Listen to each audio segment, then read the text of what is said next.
10 বছর আগেও ছিলেন কৃষি শ্রমিক, হঠাৎ করে হয়ে গেলেন গোলাপজল হুজুর, যিনি গোলাপজল দিয়ে চালিয়ে যাচ্ছেন সব রোগের চিকিৎসা। এরকম প্রতারণামূলক কাণ্ড দেখে হতবাক এলাকাবাসী। তার দাবি, ঘুমের ঘোরে স্বপ্ন দেখেন মানুষের চিকিৎসা করার। তার গোলাপজলের পানি পান করে ক্যান্সারও নাকি ভালো হয়, এমনই তথ্য ছড়িয়েছে পুরো এলাকায়। একবিংশ শতাব্দীর এই যুগে এসেও তার প্ররোচনায় কিছু মানুষ জড়িয়েছেন তার এই কুসংস্কারে। ভক্ত সাজিয়ে প্রতিনিয়ত অন্য মানুষদের নিয়ে যাচ্ছেন অন্ধকারে। আমাদের দেশে শিক্ষার হার যতই আমরা বেশি বলি না কেন, শিক্ষার হার তো বেশি না। মানুষজন তো আসলে অসচেতন। তারা বিভিন্ন সমস্যায় পড়ে, আসলে আবেগে পড়ে, যে এই যে ক্যান্সারের চিকিৎসা, তারপরে কি যেন দাম্পত্য জীবনে অসুখী, তারপরে আরও কি যেন আছে খাবার দাবারে অরুচি, এইসব বিভিন্ন বিষয়গুলো উত্থাপন করে আসলে এক ধরনের সুযোগ নেওয়া হচ্ছে। আর এমন প্রতারণা করে আসছেন বরগুনা পাথরঘাটা উপজেলার কাঁঠালতলী ইউনিয়নের কালীবাড়ি এলাকার গোলাপজল হুজুর নামে খ্যাত আব্দুল করিম। তার গোলাপজলের ভক্ত হয়ে অনেকে সেজদায় লুটিয়ে পড়ছে তার পায়ে, কেউ বা আবার খাচ্ছেন পায়ে চুমু।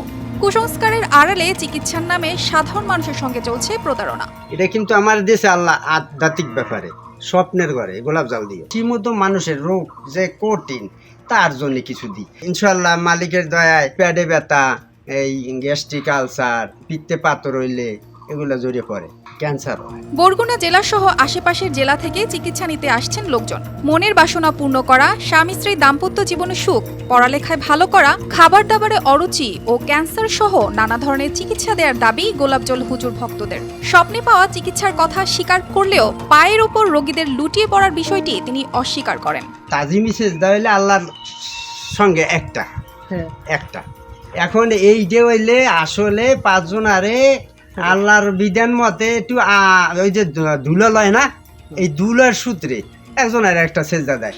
দেখেন উজু বানায় নাই, সুরা পরে না, একটা সেজদা দেয়।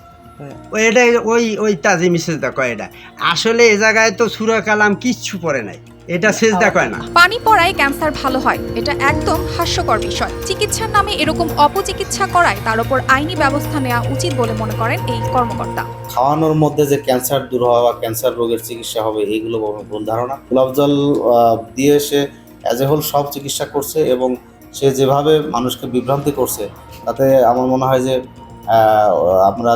আমরা স্বাস্থ্য বিভাগ এবং প্রশাসনের সাথে কথা বলে তাকে কি আমরা প্রথমে কাউন্সিলিং করবো। এমন হয়তো সে মেন্টালি সমস্যা কিনা এটা আমাদের দেখা দরকার, জানা দরকার। যদি ভালো থাকে তাহলে তাকে আমরা প্রথমে কাউন্সিলিং করবো, তাহলে তারা যদি না শোনে তাহলে আমরা প্রশাসনের মাধ্যমে তার ব্যবস্থা নেব। এরকম মানুষ ঠকানোর বিষয়টি জানেন না স্থানীয় প্রশাসন। ঘটনাস্থলে পুলিশ পাঠিয়ে তার উপর আইনি ব্যবস্থা নেওয়া হবে বলে জানান উপজেলা নির্বাহী কর্মকর্তা। ধর্মীয় প্রচারণা এক জিনিস, আর আরেকটা হলো চিকিৎসার নাম করে মানুষের সাথে প্রতারণা করা আরেক জিনিস, আর আরেকটা হলো যে অনুমোদনবিহীন কার্যক্রম পরিচালনা। তো উনি যেটা করছেন, যতটুকু বুঝতে পারলাম এবং জানতে পারলাম, অনুমোদনবিহীন কার্যক্রম। সরকারি অনুমোদনবিহীন কার্যক্রম যদি পরিচালনা করা, এটা হলো একটা অপরাধ। এই অপরাধ করার সুযোগটা এখানে নাই। যেহেতু জানা গেল, এটা দ্রুতই এখনই আমি পুলিশ বাহিনীকে অনুরোধ করবো যে এটার বিষয়ে ইমিডিয়েট অ্যাকশন নিয়ে আমাকে অবহিত করার জন্য। তিলকে তাল বানানো কিছু মানুষের কাজ, যাদের ফাঁদে পড়ে প্রতারিত হচ্ছে অনেক মানুষ। প্রতারণার জাল বিছিয়ে লাভবান হচ্ছেন এই প্রতারকরা। News desk, RTV।